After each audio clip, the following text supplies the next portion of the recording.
Now, sir, many members asked, some out of genuine curiosity, some perhaps less, what was the international support? How much international understanding was there of India's position?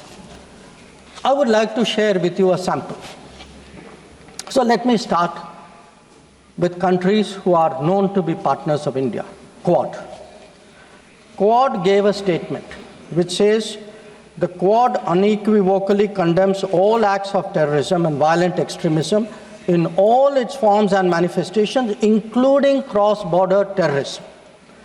We condemn in strongest terms the terrorist attacks in Pahalgam on 22 April and call for perpetrators, organizers and financiers of this reprehensible act to be brought to justice without any delay.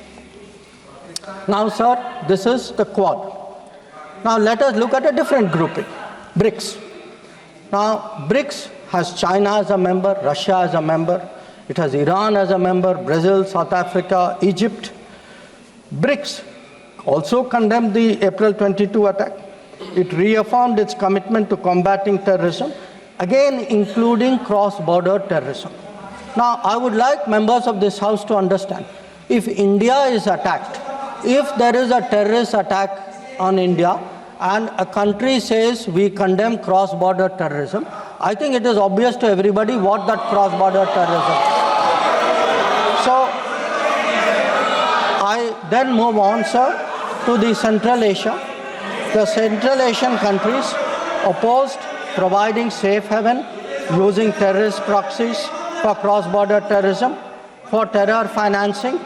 Now, I can cite statements from the Indian Ocean Rim Association, from individual countries, range of them. President Putin, for example, has said, he wrote to our president and said this brutal crime has no justification whatsoever and its perpetrators will face a deserved punishment. The president of Paraguay has said that he expresses solidarity and recognized India's legitimate right to self-defense. So the main point, the common thread, sir, which I would like to bring out is that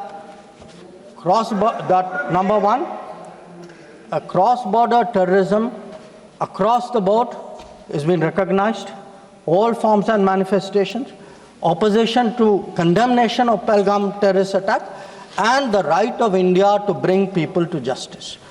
Now, sir, in addition to that, I would particularly like to mention 2 or 3 other developments.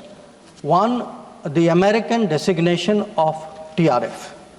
On the 17th of July, the Department of State designated TRF as a foreign terrorist organization and a specially designated global terrorist. Now, this comes in the wake of the extradition of Tahavur Rana, who was involved in the 26/11 attack. And when people ask today, how successful is your foreign policy? Where is your diplomacy? I want to say that Tahavur Rana, which many of you tried for so long to get, is finally here because of us. I want to say TRF was designated not because somebody out there made a remark. TRF was designated as a global terrorist organization because our diplomacy persuaded another country to do that. Now, our strong stance has resonated across the world. I was some time ago in Germany, and standing next to me, the German foreign minister said, India has every right to defend itself against terrorism, and Germany will support this fight against terrorism. Similar position has been taken by France, similar position has been taken by the European Union. So, what I would like to highlight, sir, is that today, where Operation Sindoor is concerned, there has been, the world sees what it is about. The world realizes this is a fight against terrorism. It is felt that India has acted responsibly but firmly. Now, I would like, sir, to address one particular aspect because some members have brought it up. And this is regarding the US activity during this period. Sir, I'd like to inform the House that on the 9th of May, Vice President J.D. Vance called the Prime Minister, warning of a massive Pakistani attack in the next few hours.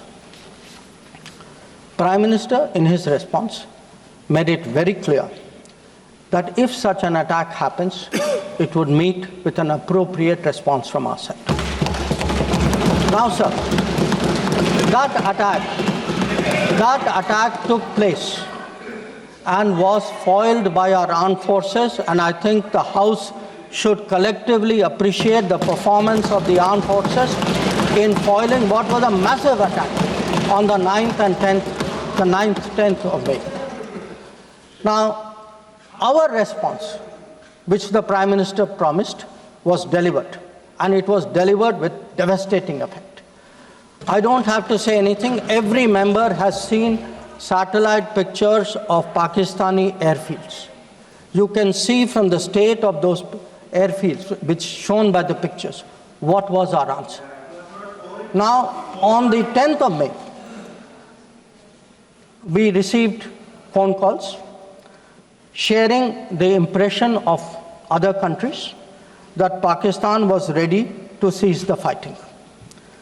Our position was, if Pakistan was ready, we needed to get this as a request from the Pakistani side through the DGMO channel. That is exactly how that request came. Now, I want to make two things very clear, sir. One, at no stage in any conversation with the United States was there any linkage with trade and what was going on. Secondly, there was, please listen. Secondly, there was no call between the Prime Minister and President Trump from the 22nd of April, when President Trump called up to convey his sympathy, and the 17th of June, when he called up Prime Minister in Canada to explain why he could not meet.